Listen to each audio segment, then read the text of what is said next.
Good morning and welcome to My Catechism. I am your talk show host, Father Lucas Inoc, and together with me is my co-host, Brad Adam Ampere, the President of the Catholic Faith Defenders in the Archdiocese of Cebu. Today is the 15th Sunday in the Ordinary Time according to the liturgical calendar of the Church. And our Gospel reading today is taken from the Gospel of Matthew, chapter 13, verses 1 to 23. And this is about the parable of the sower and its corresponding explanation of our Lord Jesus Christ concerning this parable. And this particular parable is very important because it talks about spreading the word of God by way of parable. Jesus give us the idea of what should be done when we preach the word of God. We are like farmers, only sowing seeds on the ground, and it's beyond our power for that seeds to grow. It's beyond our power to have that seeds not only grow but also to become mature and bear much fruits. It's the power of God that brought these things into being, and this is something that we have to discuss in this episode together with me, Brad Adam Ampere. Let us together reflect on the meaning and message of this particular parable, because this is something that affect our life as evangelizers of the word. Please stay with us. We'll be back after this short break.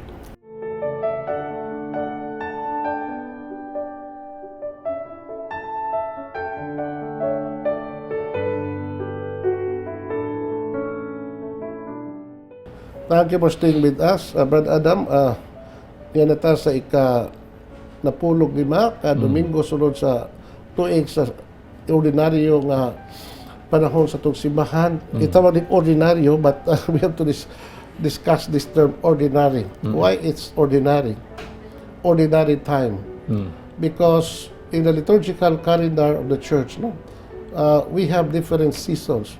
The first liturgical season is the season of Advent. That would be on the first Sundays prior to the celebration of Christmas. So we have Christmas season after Advent.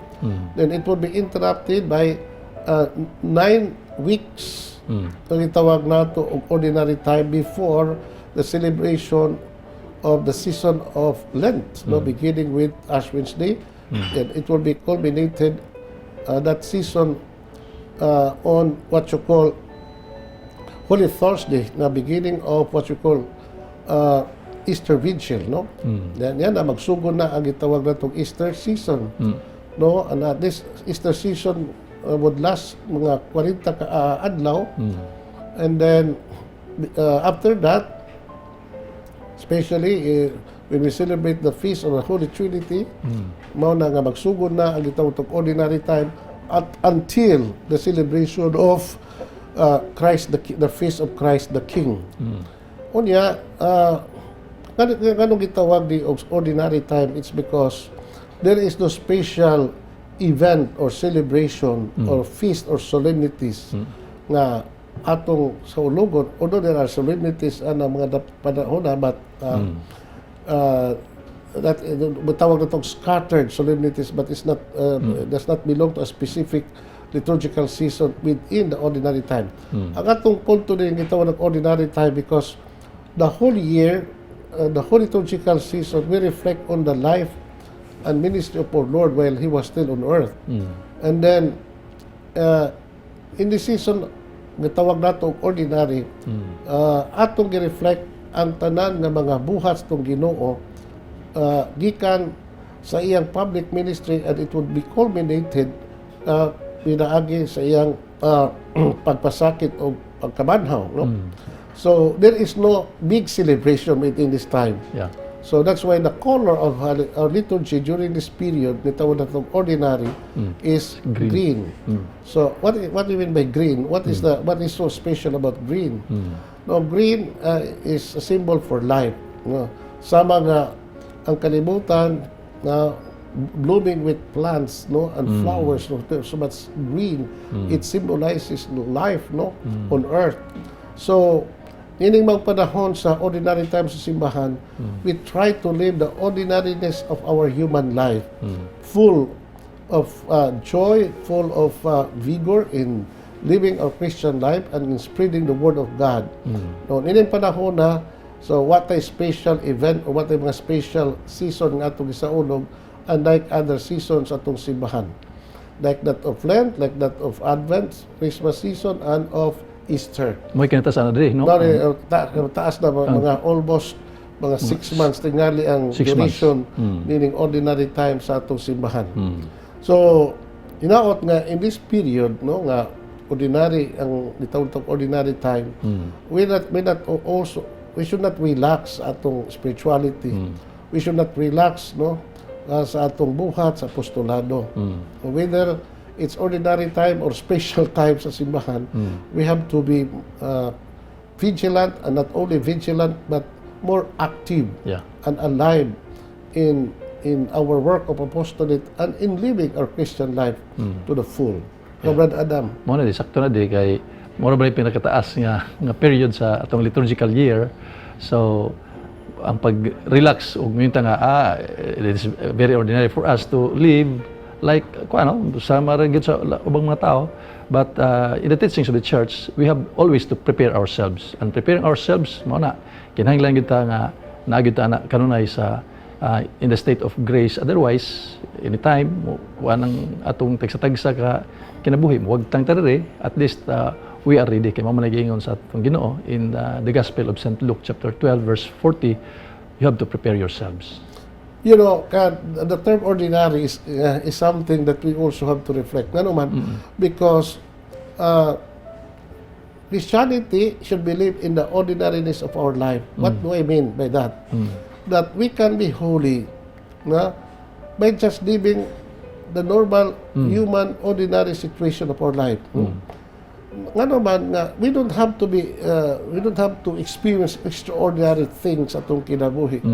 We can still find God in the ordinariness of our life. No? Sakto nga pagkasulti nga idadaw-adlaw itong pagpuyo, the usual thing atong pagabuhaton adlaw when we wake up in early the morning, preparing our task for that day, reporting to our duties, then prayer, the ordinary prayer that we always recite every day, or that we always do every day. These are but ordinaries, the usual nga mga paghidabo sa itong kinabuhi. And in these ordinary things that we live and encounter in our life, we still can grow in holiness and encounter God. Because the problem is that the temptation for most of us is that we love to find God in the extraordinary, when in fact God reveals to us and deal with us in the simple and ordinary things in life. That's why that's the spirituality of Saint Teresa of the Child Jesus Christ, no? Living our life, ordinary life, extraordinarily for the love of God.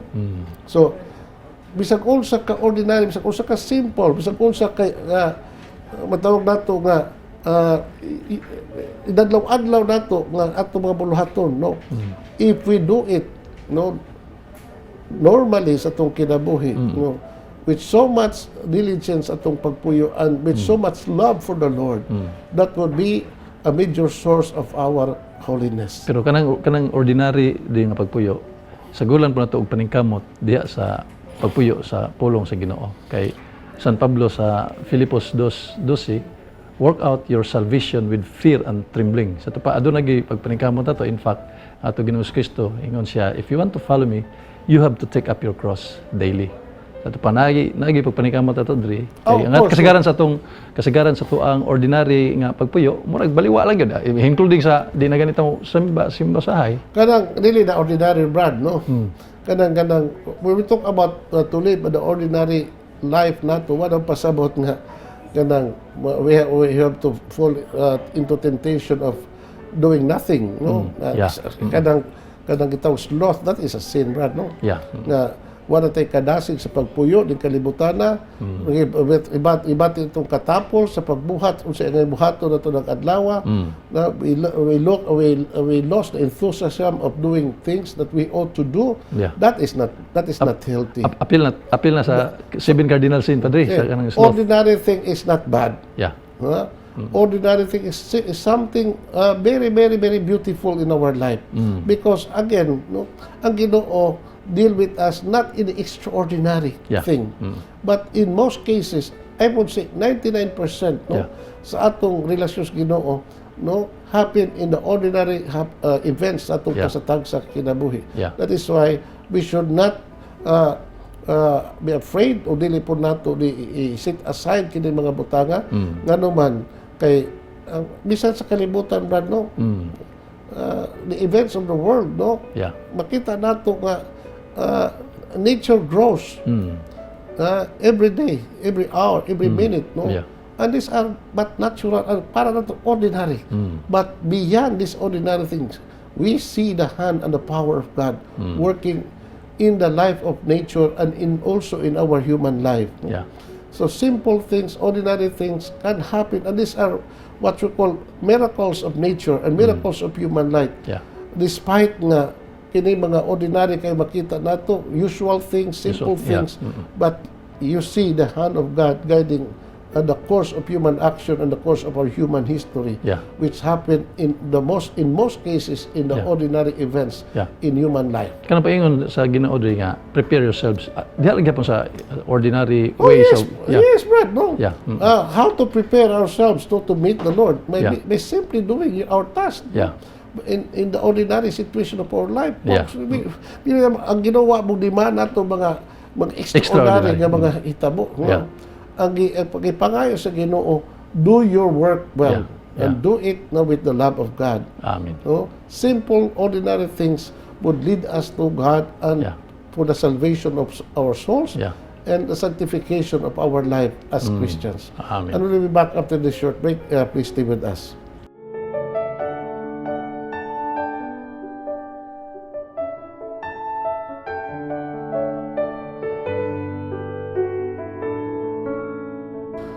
Brad Adam will now read our gospel reading. Yes, sir. A reading from the Holy Gospel according to Matthew. Glory to you, O Lord. That same day, Jesus left the house and sat down by the lakeside. Many people gathered around him, so he got into a boat and sat down while the crowds stood on the shore, and he spoke to them in parables about many things. Jesus said, "The sower went out to sow. And as he sowed, some seed fell along the path, and the birds came and ate them up. Other seed fell on rocky ground, where there was a little soil, and the seeds sprouted quickly because the soil was not deep. But as soon as the sun rose, the plants were scorched, and they withered because they had no roots.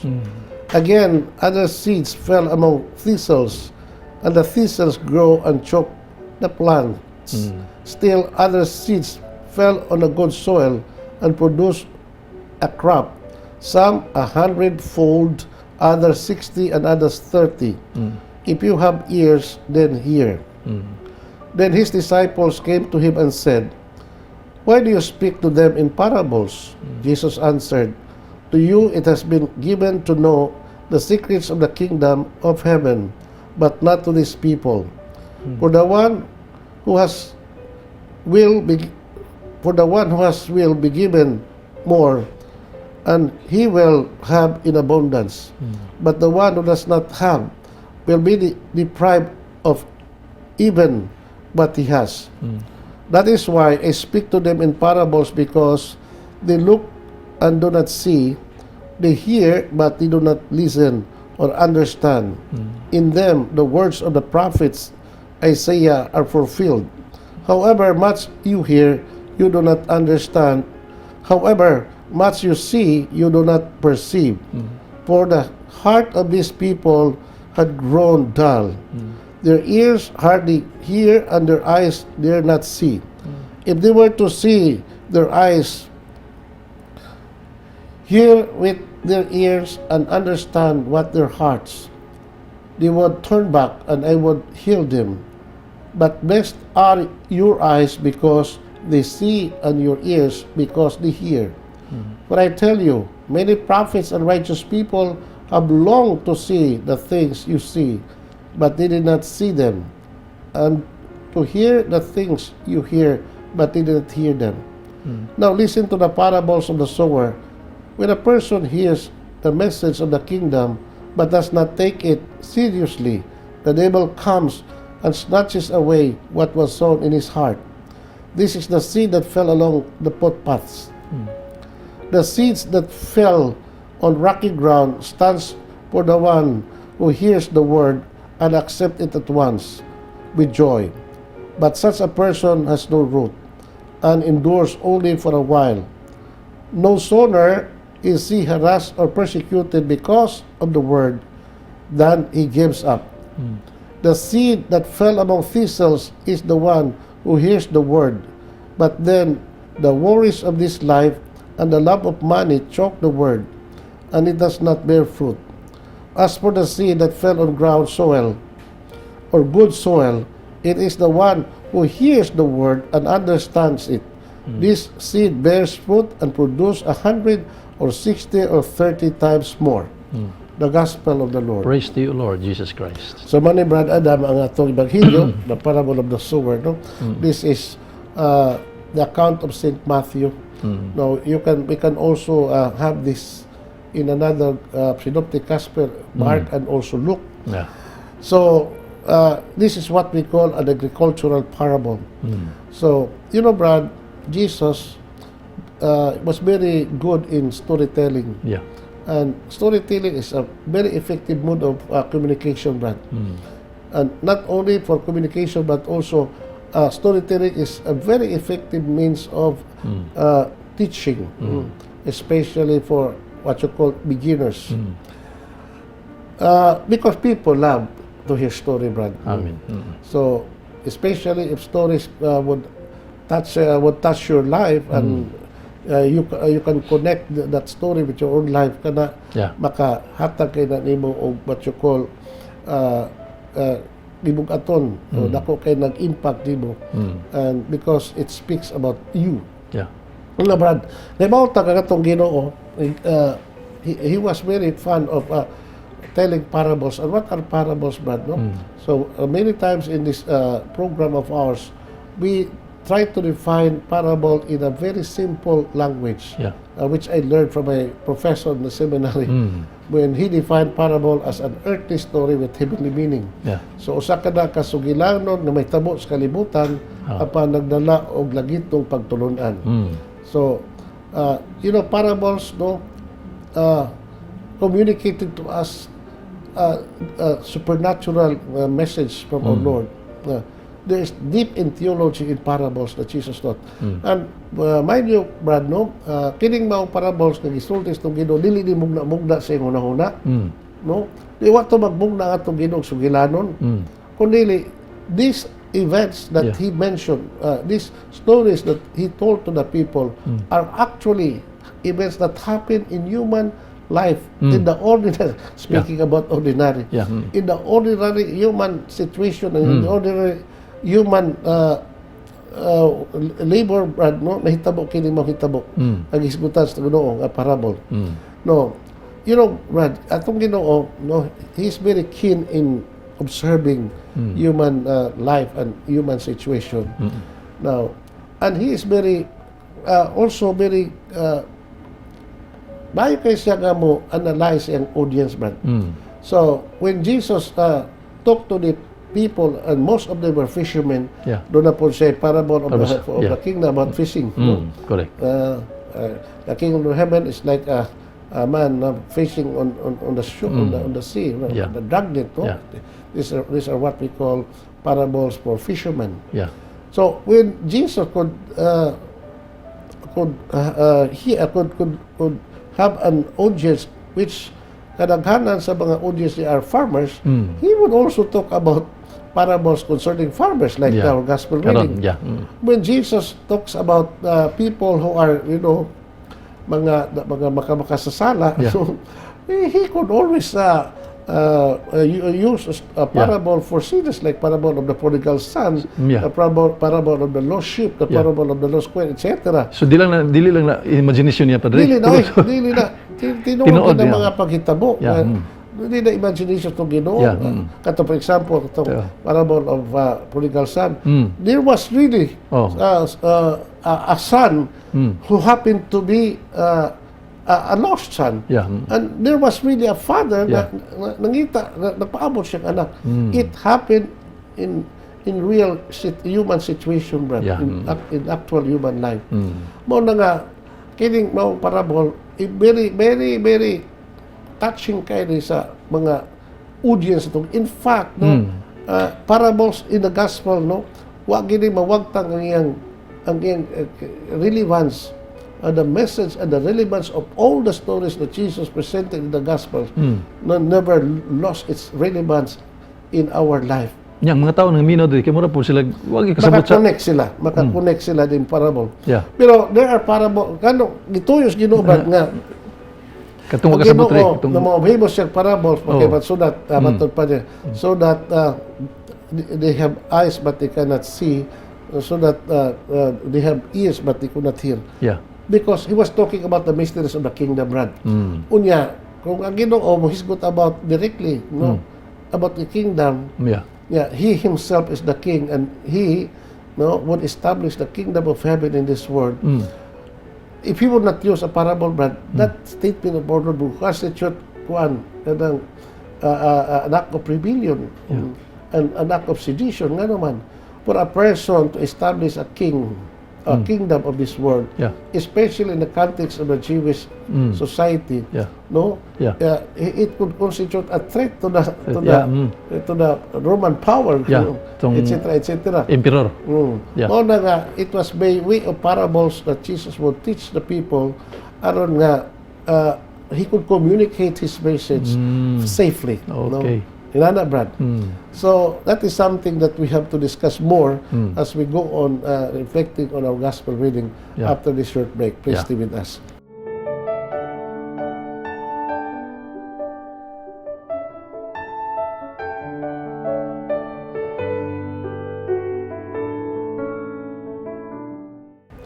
Thank you for staying with us. But Adam, ato ng padayunon ang maong Yes, Padre. sambingay. But before I make my own reflection, I would first ask you, what can you share with our audience Yes, about Father. this particular sambingay sa magpupugas? Yes, with regards as a lay father, ang akong pagsabot ana ang pulong sa Ginoo nga iyang gihatag through the church or through the Bible nga depende sa pagdawat sa mga katawhan, especially as in our in our lives as a lay nga naay ni dawat mura og dili kayo nakadungog pero dili kayo dili kayo nakatuhop, so barig wala lang mura lang og gisakmit sa langgam.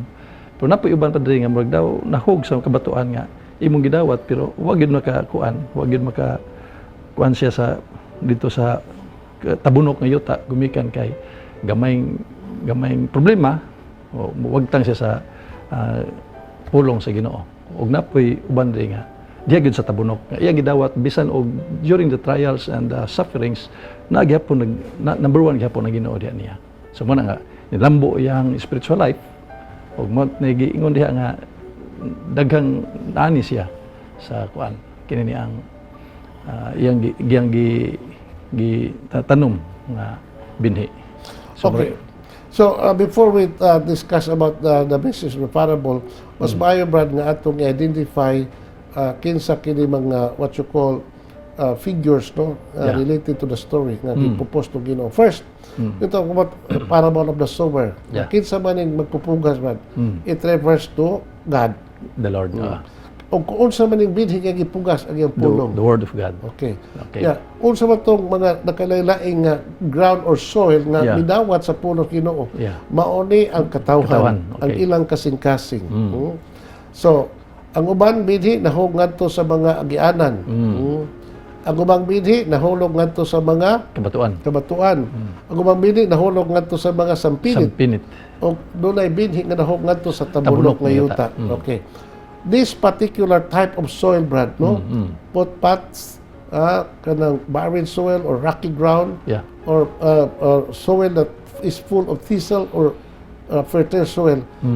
Ang akong pangutana, Brad, mao kini, no? It calls for a self-reflection nato.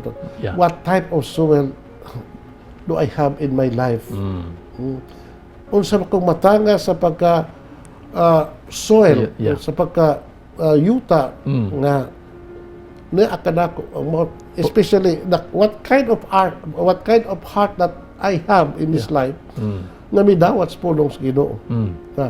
Usaba ka batas kasing-kasing nga gahi, batuon, puno og mga tunok, o kasing-kasing man ni anako nga very fertile soil. no, and very open and receptive to the Word of God. Okay, mao na siya, Brad, no? Sayo nato na masabtan kung atong i-identify. Yeah. Now, matong pas tong Ginoo nga kadto mga binhi nga nahug ngadto sa gianan, mao tong mga tao nga naminaw sa pulong sa Dios apan tong kay gahi man among yuta, wa gini effect sa iyang kinabuhi. Walay effect. Wa katurok. Oh.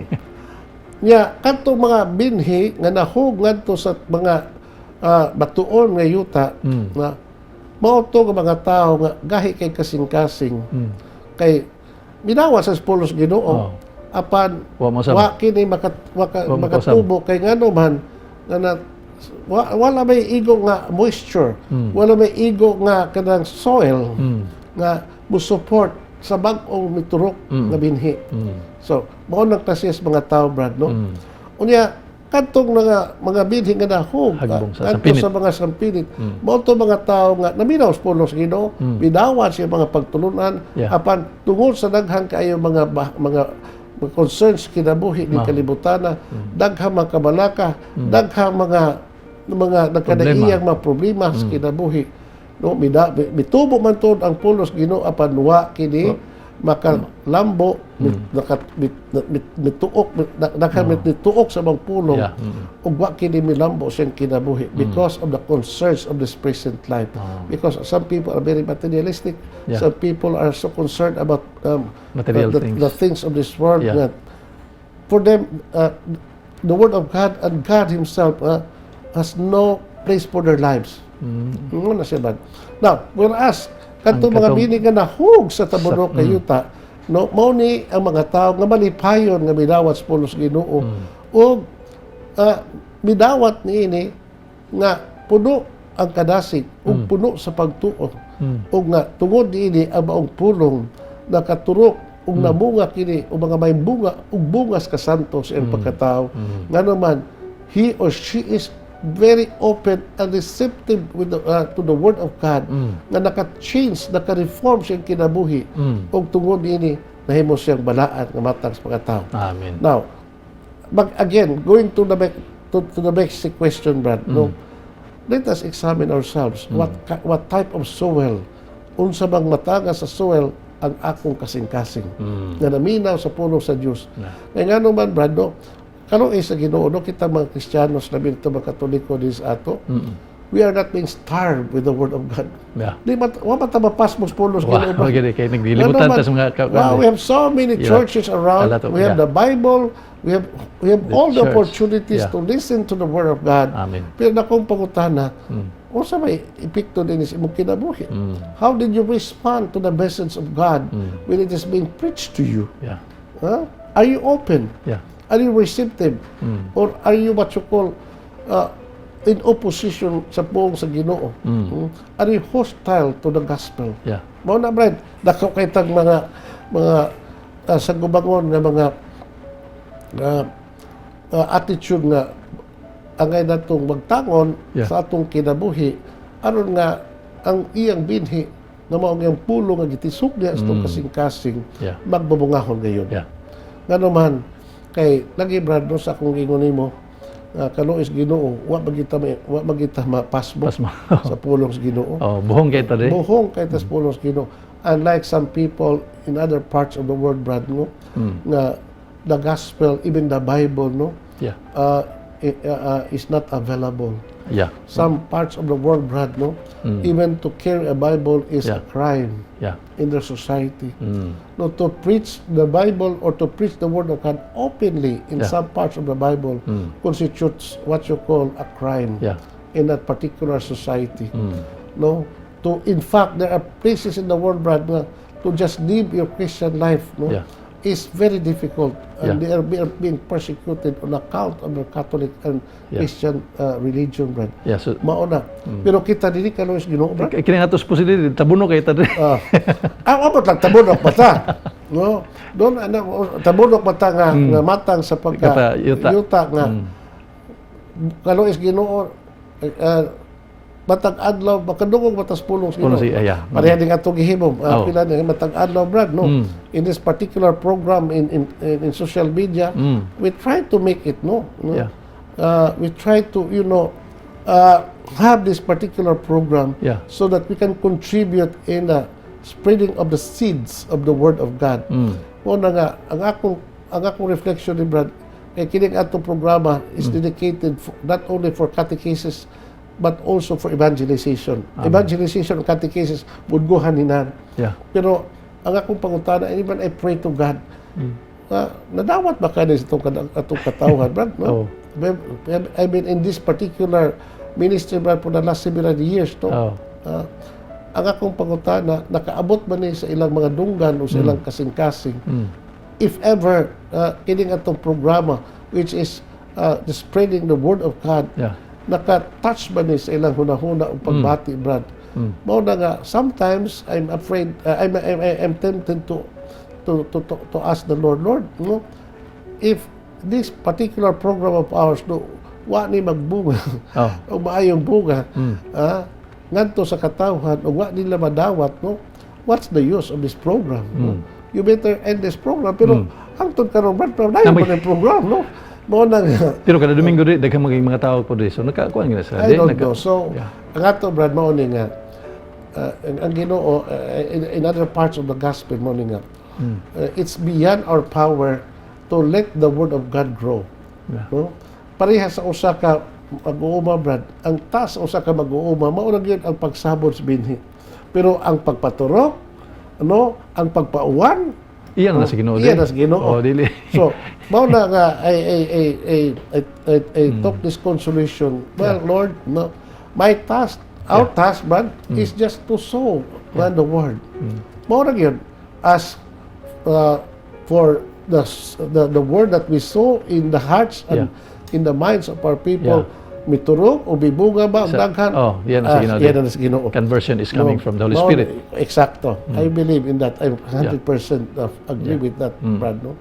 O na nga, also in my ministry before, Brad, no, in my first mga 15 years of my ministry as a priest, Brad, when I was still a young priest, I was a chaplain of the prisoners, Brad, no? Yeah. For a very long time.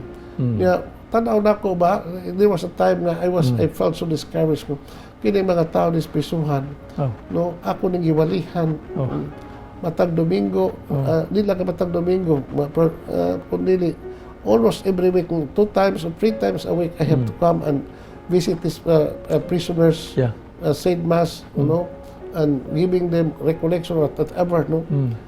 Pero mao ra magyapon ng kinabuhi. No. So, why pa na wa nalakuan pero lagi ang ingon ng Ginoo, it's not your task, no. It's correct.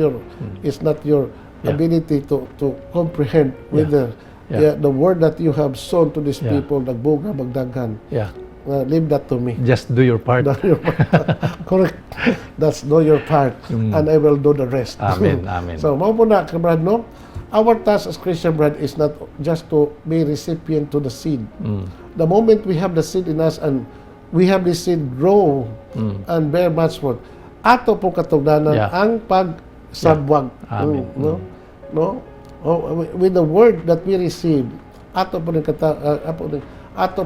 katugdanan to be sower. Amen. Not just soil that would be that would receive the seed of the word. No? Kitapon sa tumbahin nga nakadawat og milambo ta sa maong pulong ato sa katugdanan to act as sower of God's word. Amen. Okay? I hope nga atong program karon, Brad, atag kini og maayong education sa atong katawhan, and hopefully with God's grace our people would grow in holiness. Yeah. Amen. The Lord be with you. And with your spirit. The Almighty God bless you, the Father, the Son, and the Holy Spirit. Amen. Amen. Thank you and good day. Praise the Okay. Lord. Hallelujah.